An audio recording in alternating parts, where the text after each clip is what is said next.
Good afternoon, and welcome to Voices of Faith, Transforming the Community. The mission of the Saginaw African American pastors, known as SAP in the greater Saginaw County region, uh, is to provide this opportunity for dialogue, for expression, for engagement, as we are a Christian faith group, and we're dedicated to addressing racial, social, and economic justice at all levels in the community. We do this with faith, with strength, and with boldness in order to ensure that we are doing our part to help make sure that the racial equity is is critical in our experience, especially as it relates to the people that we serve. We engage, we advocate, and we collaborate. My name is Hurley Coleman.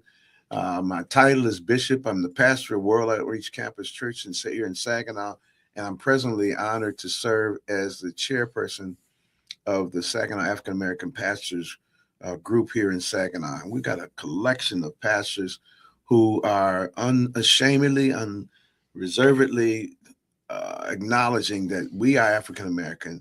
Our congregations are primarily African American, and our service mode is designed to uplift and engage, especially in light of our community. And so each week we come to you and with these conversations so that we can have intentional conversations to talk about things with leaders and decision makers and advocate for changes because we want to encourage collaboration. It would be our desire that at some point in time the public and the world could see all of the churches coming together. Now, we are not against any other collaborations. As a matter of fact, most of us are part of other collaborations, but our specific interest and our unabashed and unashamed interest is that we're serving our community, the African American community. And today I'm excited because I have the privilege to share with you the voice and the insight of one of the most dynamic young men in our community. I can call him young because he's a lot younger than me. That's Brother Jeffrey Bulls, who is the chairman, president, and leader of a group in Saginaw called CAP. Jeff, tell us what CAP means. Thank you for having me, Bishop. Saginaw CAP, and CAP stands for Community Alliance for the People. I remember when this conversation started with you and others before the name was even given to it. What initiated CAP? The pandemic. We were dealing with a historic pandemic. Most of us were at home. And so, a few different community leaders, we decided to jump on a Zoom and come together and talk about the issues of the day. In particular, the $52 million that Saginaw was receiving as part of pandemic relief. And so we thought that was a big topic that we could come together on and hopefully help the city decide what to do with those funds. Just knowing that, all of us were connected to the community. We knew what the issues were and where that money was needed. And we hoped that we could come together with the city and bring that topic to a head and talk about how we can spend that money. Well, what was interesting to me, I was excited that I had an opportunity to be in the early conversations because what was interesting to me was that the core of CAP was your demographic. It was your age group. Mm-hmm. I mean, your generation. Which one generation? Your generation what? Honestly, I don't know what mine is called. I don't know. I don't think I'm a millennial. I don't know if it's Generation X. But your age range is. Yeah, I'm 49. So your age, all the people in that group in the early conversation were between 30 and 50. Yes. All of them. Yes. And I got in the conversation. I felt like I was an old geezer sitting in this room talking to all these young people. But what intrigued me was the interest for the community, the interest that you had in process and politics, in the community service, and the need to make sure that people weren't overlooked. How did that germinate? How was it created? Well, it's interesting. That collective group, all of us had that same thread. We felt like, in our travels and our community work that, poor people weren't being heard. I think that was our common interest. Whether at that time I was advocating in education at that time, and and others were in other areas, but that was a common thread for us, that the real voice of the community hadn't been heard. We knew that the dollars that were allocated through the ARPA, the American Rescue Plan, the ARPA funds, were allocated based on census tracts Absolutely. and census information that clearly focused on people who were without means, people who were in difficult situations, and that qualified the city for a significant amount of money. There was a band, you could see it on the map, a geographic band where the population was. And it appeared to us, and I got involved in the conversation because I saw it too. And it appeared that that group that the money was based on was being left out of the conversation. Absolutely, and that was the main reason that we came together.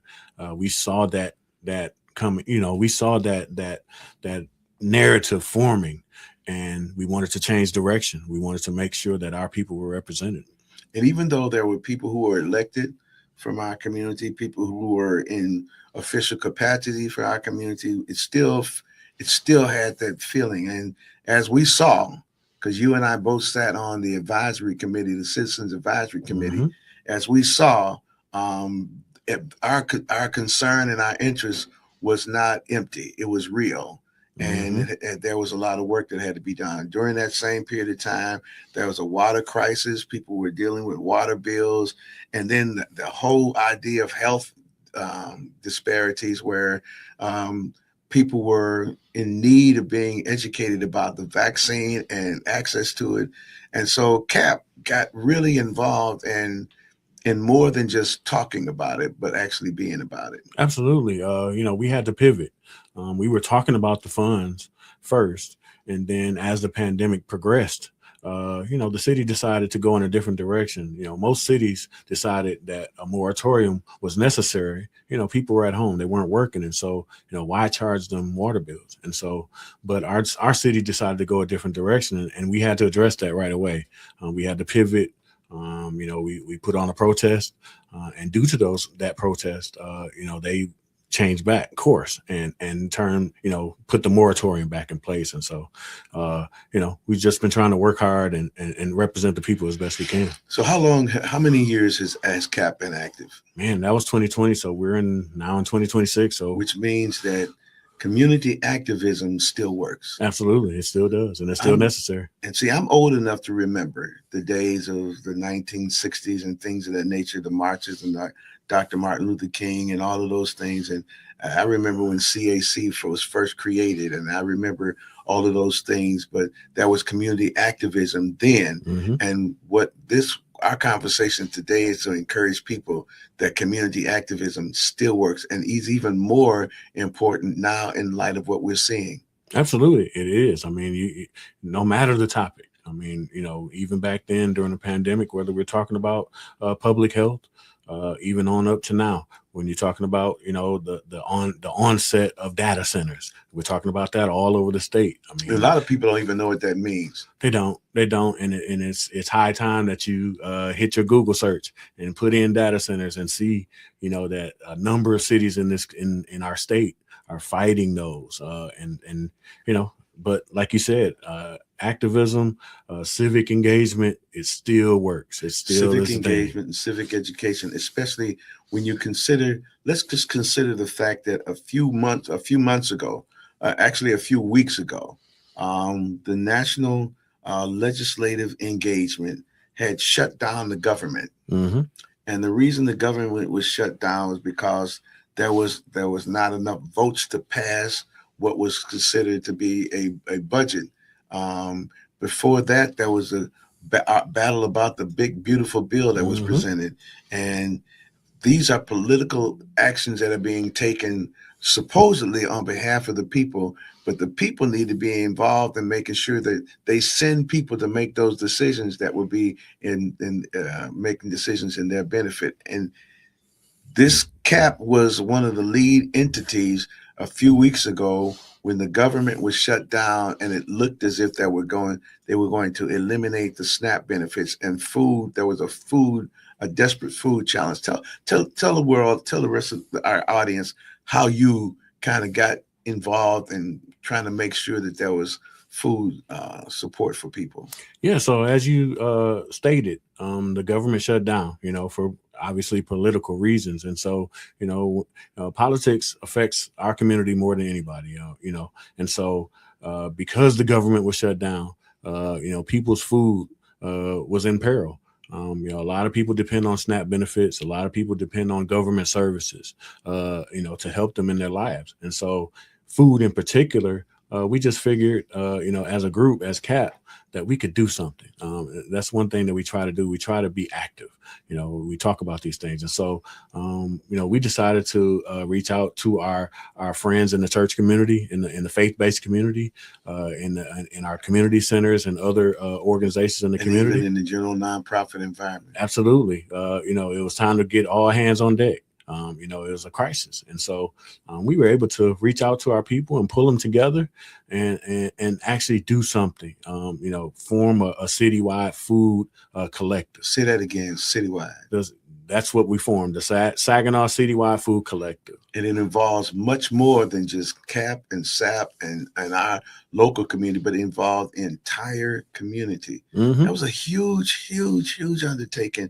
And it was a dramatic presentation of what happens when community activism really engages people as opposed to being in opposition. Absolutely. That's a cornerstone of who CAP is. When you think about the community, when you think about, bringing groups together, that's a cornerstone of who we are. And so we thought that this was the time, to bring our people together to, really attack and address a huge undertaking. And so far, it's been great. When you see you have United Way, you have the Community Foundation, you have the community serving agencies, the CAC and the Neighborhood House and East Michigan Food Bank and all of the churches and all the other nonprofits, just an aggregation. Mm-hmm. And then people coming together, because at every one of these food distribution events, there's numbers of volunteers that Absolutely. Come from all different places. Yes, all over the place, man. It's been an incredible undertaking, and our community is showing up for each other, and I'm so proud to say that, because it's been amazing, and from every church, every new pantry, even in this process, we found out about some new pantries that have come about that we didn't know about, and so we were able to bring them in as well, and so they can get support for what they're doing. Absolutely, because the need for food support and for it is not going away. As a matter of fact, we saw it that even when the legislation was passed and SNAP benefits were restored, the next food giveaway was still well attended. I mean, there was still overwhelming support for it. Yeah. And there are other entities doing food giveaways. Just the other day, there was a food giveaway that the Saginaw Spirit had. Yes. And our church has a food giveaway every 2 weeks, and we always give. I mean, there's always a line there. So that's one thing, the food giveaway. But it points out a real need that CAP has always been focused on, and that is that there's a population that is pretty much unattended to. Yes. And it is not shrinking. And the one thing I want people to understand is that this is Saginaw African American Pastors Program. CAP is Community Alliance for the People. Mm-hmm.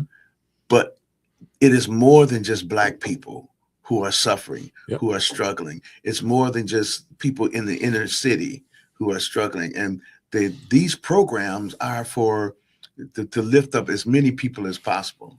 Yes, absolutely. It's really when you delve into this issue of food insecurity, it affects more than Black people. It affects most of this community, period. Yeah. No matter your persuasion. And so to bring this type of collective together to address that very need, it exposes everything that we often talk about when we talk about the poorest in the community, the Alice population, right. The working poor. It should inform our politics. It should. Now that's the point, because CAP's activities are not limited to things like food giveaways and expressions, but you're involved, and CAP is involved in going to the zoning board, going to the the what is that? what The what what, House, what city council, City Council, we Land just, Bank, yes, housing wherever commission, wherever. wherever there's a situation. Mhm. Just recently something was going on between at the transit, Saginaw Transit, Yes, and I mean every one of those issues. So CAP has become some sort of like an entity that doesn't take responsibility for fixing things, but does engage people that things can be discussed and fixed. absolutely. A lot of times you have to bring light to the issue. So many times, a lot of us say that we don't know. Well, we take that away. You're going to know about it. If we know about it, we're going to inform the community, and hopefully, we can help be a part of the change that addresses that particular issue. We take pride in being the voice of the community. The community has kind of stamped us in that way, and we know that that's a heavy undertaking, but we appreciate it. We appreciate that people trust that that we stand on our word, that when we say we're going to show up, we'll show up. And see, And the thing, Jeff, that I like about that I appreciate about CAP is that in the music industry, there's things called one-hit wonders, mhm. where a person can come up with a great song and it does well, but then you never hear from them again. But CAP is not like that. There's a consistency and a sustained engagement that has already been demonstrated over the 6 years that CAP has been involved in community, and we don't expect CAP to go away. Just as First Ward is reaching its age of almost 100 years old, Hmm. and CAC is well over 50 years old, and neighborhood. I mean, these entities that are long term. I believe, just like if people can count on the Salvation Army United Way, that for years in looking into the future, because CAP still needs people to be engaged, so that whenever, what I'm hoping is that when the next time people see CAP doing something, that they'll feel like they've got to get involved, because CAP grows because it's an alliance for the people, but the people have to be allied to the citizens group. Am I right? Yeah, absolutely. That's the one thing that we try to show is that um, you know, you can fight for your own community. I think that's a thing that gets lost, and a lot of people struggle. I'm sensitive to it. We're sensitive to the fact that sometimes life is lifing, Mm-hmm. and you got to work and you got to take care of your kids, and and sometimes that doesn't leave a lot of time for you to step out there and fight. But we try to make it so that anybody can step in and volunteer some type of way, and even if you just send an email, we try to create some type of lane so that everybody can participate in the betterment of their community. How can they communicate with you? Well, they can reach out to us. We have a website, saginawcap.org. There's an email portal on there that they can reach out to us, and we'll be certain to get back to you. And man, we invite you to the fight. I love the fact that CAP can be found engaged in more than just the food giveaway and issues that city council, but actually community services, community programs. CAP has partnered with agencies for grant programs that serve seniors, that serve young people, that serve just all kinds of things. So Hmm. I'm excited, and I'm hoping that this conversation today will maybe trigger some interest, that someone who's at home and they got extra time on their hands and they're trying to figure out, well, what can I do? What can I do with myself? I think CAP it has enough activities, and we're going to talk about some more of them in the next segment. But CAP has enough activities for everybody, no matter what your age group, no matter what your orientation is, or your level of engagement. CAP has a way for you to be involved in community activity. Absolutely. Yep. Absolutely. Yep. Come join us, saginawcap.org.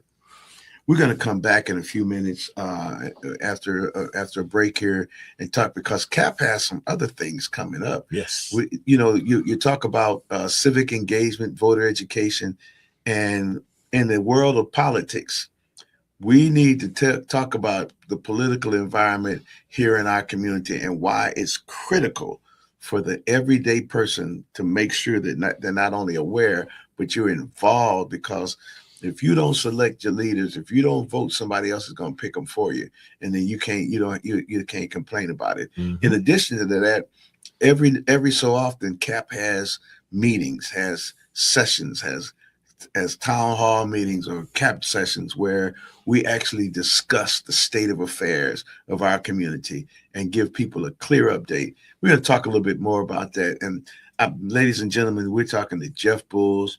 He's the president of Saginaw CAP. My name is Hurley Coleman, Bishop Hurley Coleman, and I'm with the Saginaw African American Pastors. We're going to come back in just a few minutes to please stay with us. And if you've enjoyed what you've heard so far, connect and call somebody and tell them to join in with us.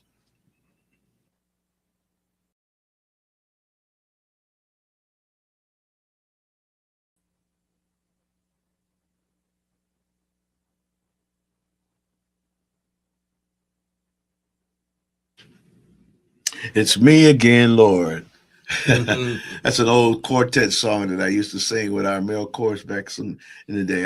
Well, welcome back. My name is Hurley Coleman. I'm Bishop Hurley Coleman, the pastor of World Outreach Campus and the president of Saginaw African American Pastors. I'm here, sitting here in our Transforming Lives segment with one of the leaders in our community, Brother Jeff Bulls, who I'm excited to call a good friend and co-worker in the crusade.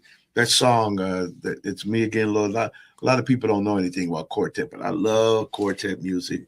And it's this the words of the song say, I have a prayer that needs an answer, and I have a problem that I can't solve.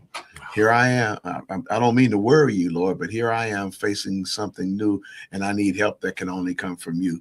And so every now and then, I just have to remind myself that it's all right to go back and pray again. Yes. Which is another reason why this conversation, ladies and gentlemen, this conversation today is so valuable, it's so critical to us in our community, because we have a young group of young, energetic people who are in our community who are not only providing leadership, but they're looking for leadership and support to engage the community in activities. The citizens Community Alliance for the People. The Community Alliance for the People. I've been a part of this all this time, and I always get it messed up. Jeff, I got your back. Jeff, thanks, Jeff. Jeff, tell us what you think one of the most important things about the present political environment that we're in. What is the most important thing that people need to know? I think that it's time to get involved. You can't sit on the sidelines no more. I think more than anything, this current administration is showing you that without our engagement, they'll do anything to harm our community.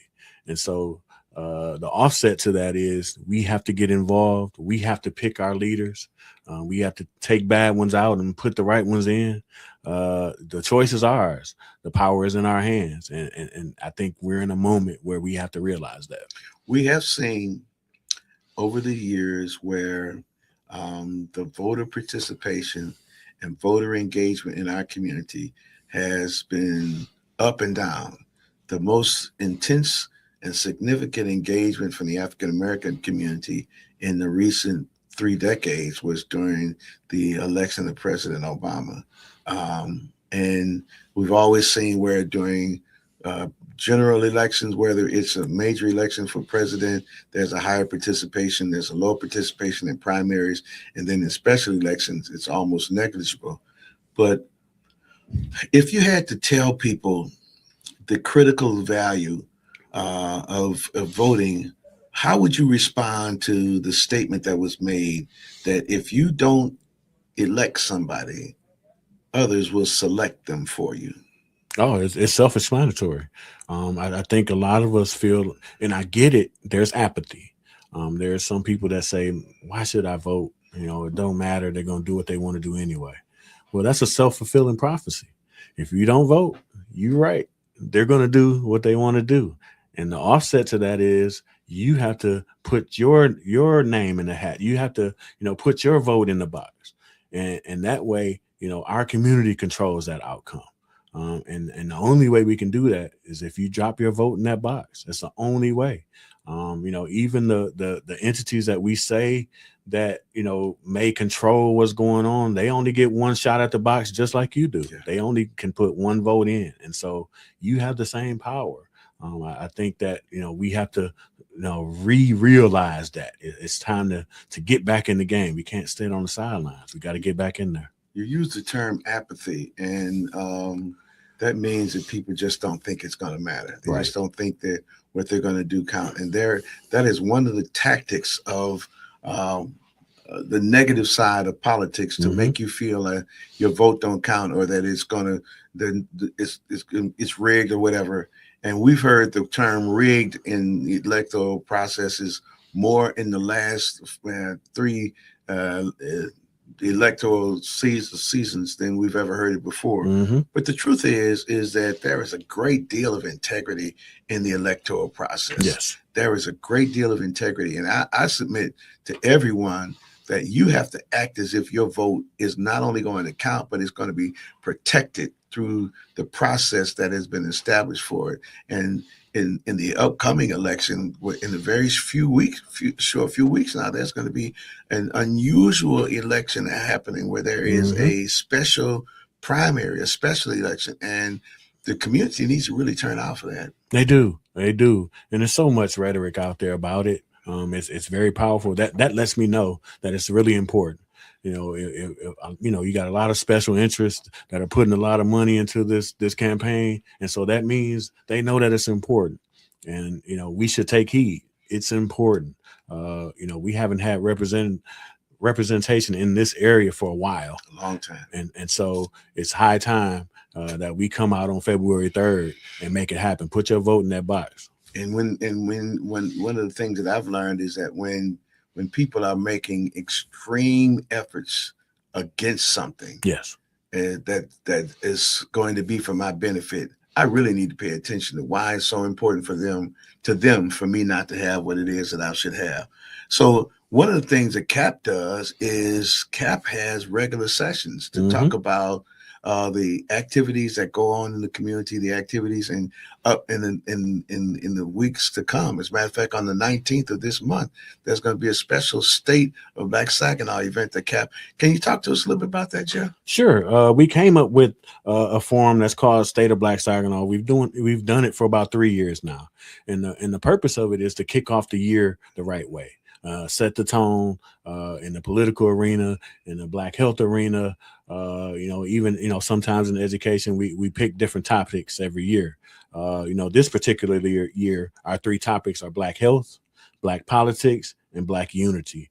And we picked those topics because we think 2026 informs those topics. They're really, really important, especially that black politics topic.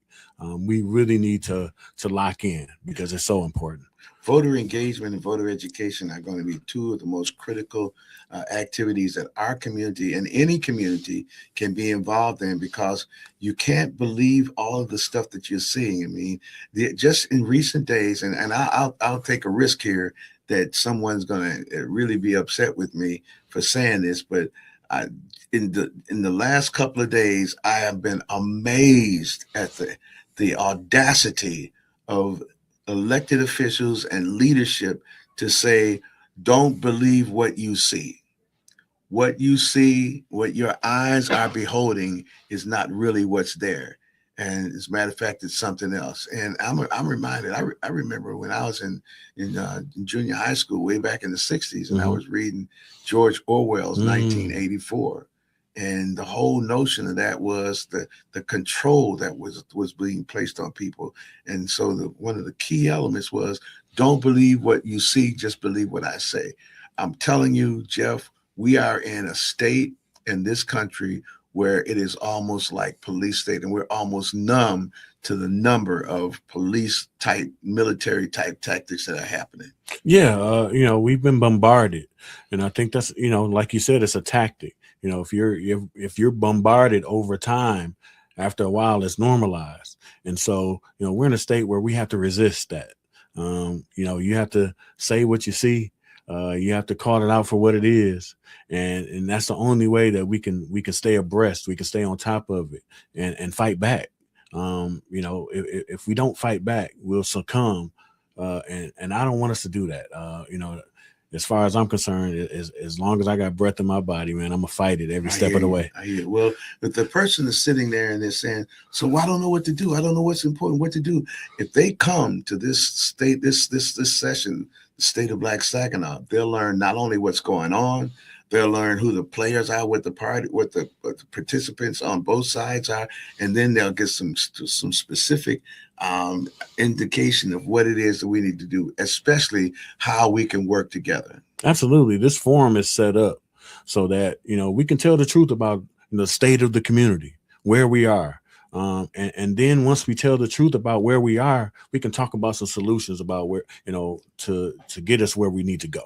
And there will be people there who will be speaking, will be presenting, who have credentialed people, who are very knowledgeable and legitimate sources of information.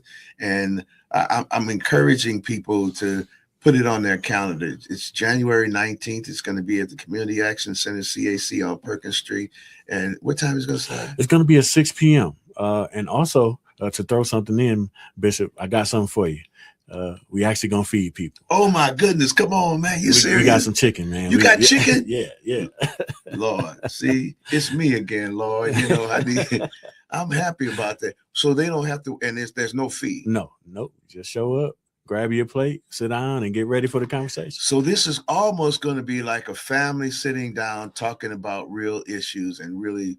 And you, if you've been wondering how you can be engaged and involved in community activities, this is the perfect way. What I'm loving about a few years ago, when Milton Hall was murdered in Saginaw, I was a part of the committees and the community action that worked so hard, and we were blessed. God really blessed us to come together in a unified fashion. And what could have happened in Ferguson?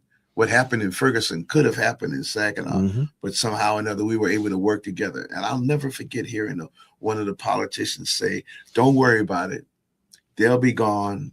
Once the cameras go away, they'll be gone away and nothing will happen." But that has not happened here. No. There have been consistent efforts for us to stay together, stay unified, and stay focused on improving the lot. So it means that from time to time, you got to start another protest. You got to start another conversation, but we have not gone away. And I'm glad to be a part of CAP. I mean, you guys, let me be a part of CAP, even though I'm an old head. No, you've been a part of it from day one, and we appreciate all the leadership that you've provided, all of the insights. It's invaluable, and I'm myself, I know the rest of the group is appreciative of everything that you bring to us. We have to really start appreciating the fact. Like just the other day, I was at the service for Pastor Roy Manning. He's gave his last sermon at Corinthian Baptist Church, and I hope the community understands that Roy Manning is a giant. He is an incredible pastor, incredible leader, been involved in the community and the education system.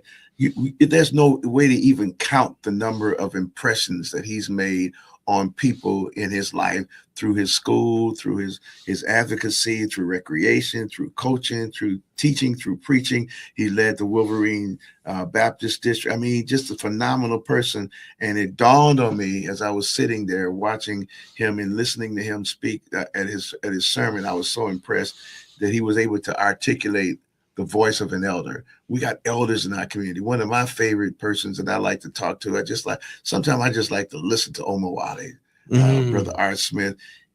That brother, he just has so much insight. Yeah. And somehow or another, what I appreciate about CAP is the room that you all make for all of the age groups and all of the generations to be involved in the dialogue. Oh man, we stand on the shoulders of giants. Reverend Manning is one of them. He, as a tall person, he's a giant to me.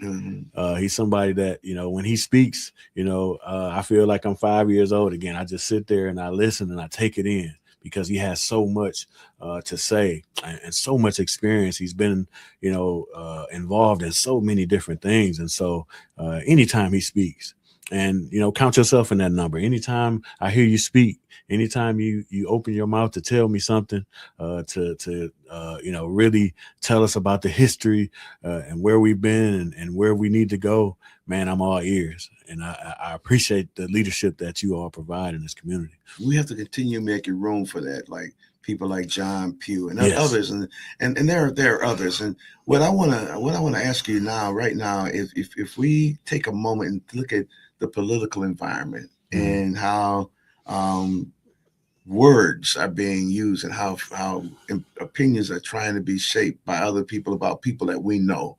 How do you respond to negative commentary in the political environment about people that we know? First, I was angry. I'll admit, very angry.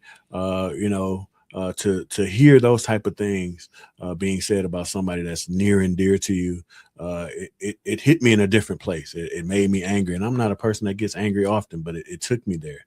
But over time, over these last few days, probably the last week, I've seen a response from the community that's needed. Like there's a backlash against it, and that gives me hope. That tells me that people are now paying attention to some of the machinations of politics that happen sometimes, where it's not all pure. Sometimes it's dirty.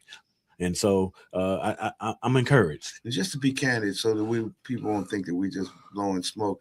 We're talking about the political dialogue that is occurring in the race for the 35th district of the state senate in the city in the state of Michigan, and there are several candidates, and it really is it's sad that people will have to sink to levels of debasing dialogue because they don't have anything else to say, or because they're trying to pump up a candidate that doesn't have much to compete with.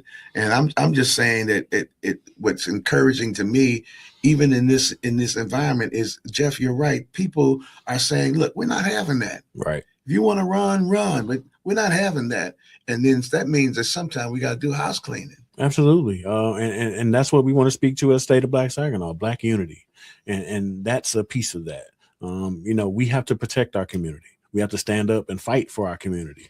And we, in certain things, even, if it's somebody that's a part of the community that's getting out of line, we got to be bold enough and courageous enough to say something about it.